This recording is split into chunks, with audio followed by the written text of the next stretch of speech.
What's going on, y'all? I'm your host, Paco, and you're listening to Occupy the Media. So before the break, we were talking about,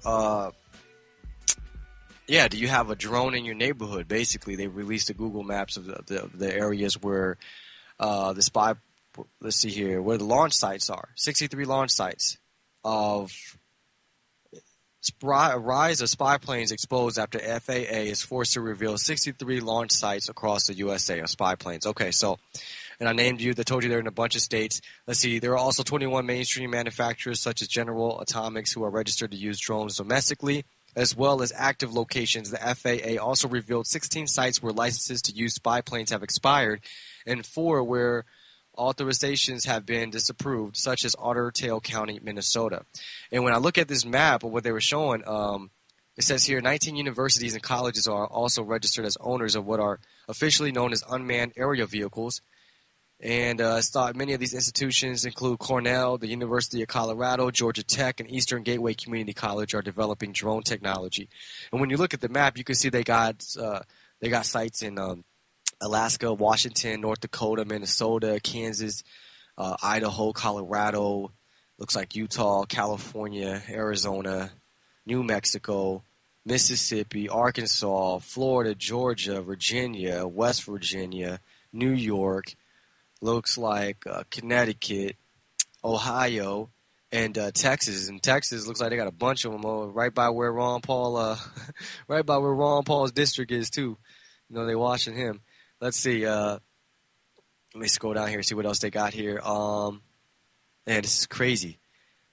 The authority revealed the information after a Freedom of Information Act lawsuit by Electronic Frontier Foundation. So thank them for that. This is some good information that we need to be knowing about. Most of the drones are likely to be small craft, such as the Dragonflyer X8, which can carry a payload of only 2.2 pounds. Police, border patrols, and environmental agencies such as the National Oceanic and Atmospheric Administration, the NOAA, could use for them effectively.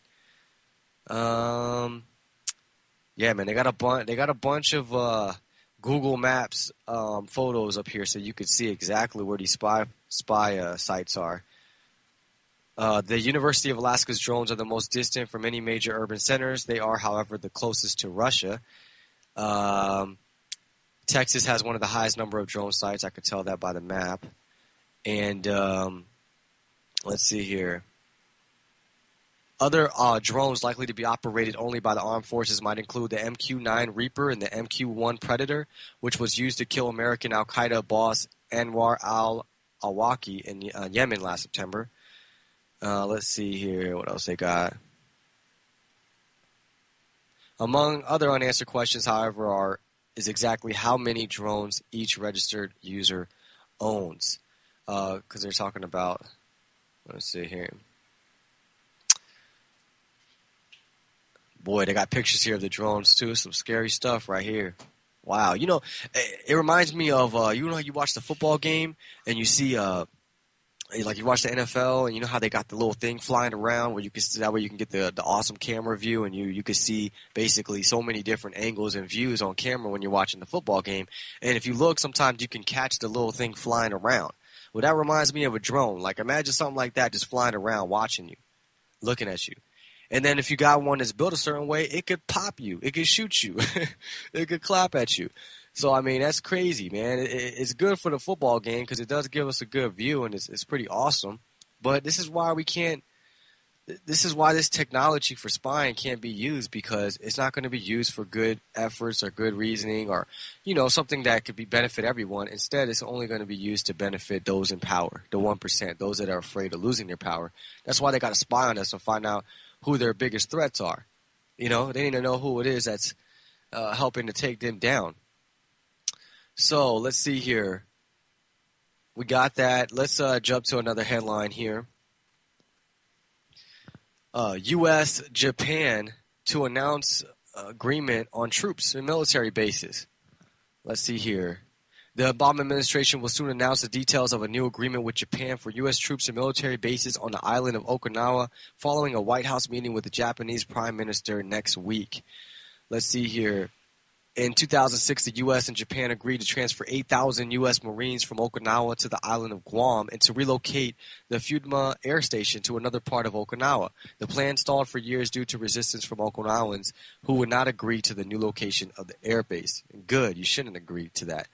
Approximately 40,000 U.S. troops occupy the various military bases in Japan, about 3/4 of which are located on the islands of Okinawa. The occupation has been a source of considerable tension over the decades since World War II, and the populace has protested the troop presence consistently. Let's see here.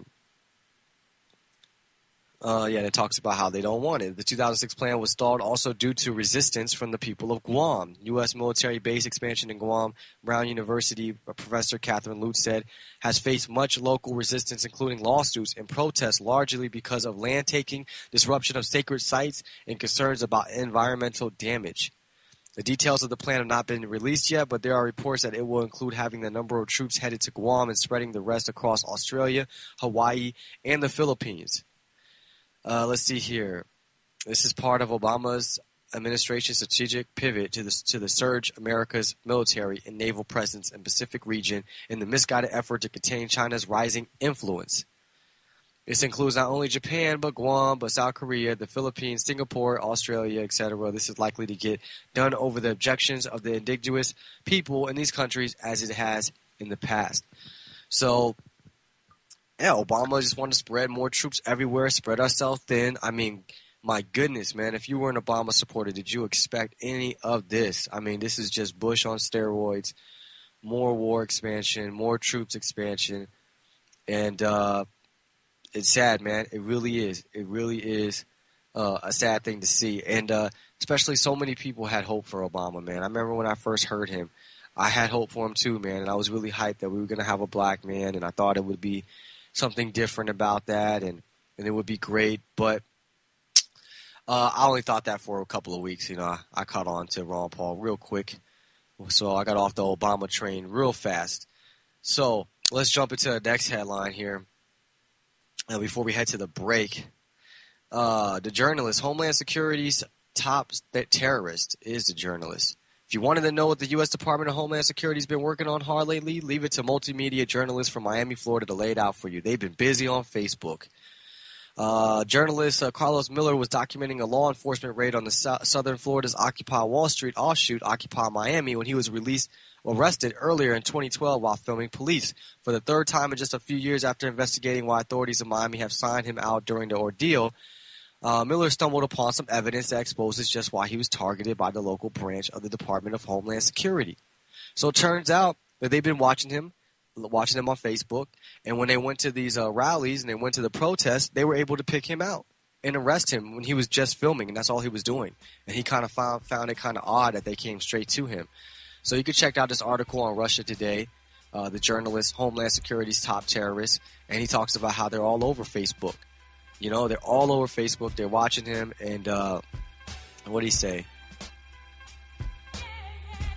It's amazing, man. So watch your Facebook, but we're watching them. Anyways, I'm Paco. We'll be back. I'm your host. You're listening to Occupied Media.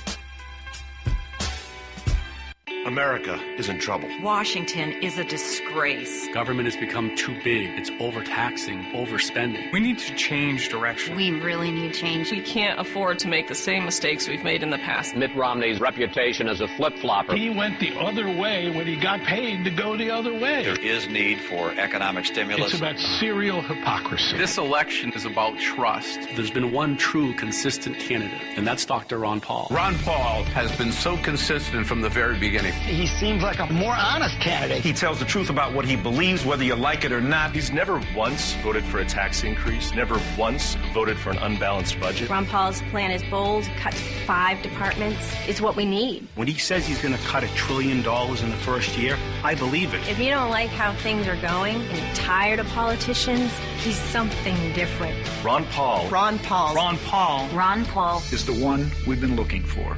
I'm Ron Paul, and I approve this message.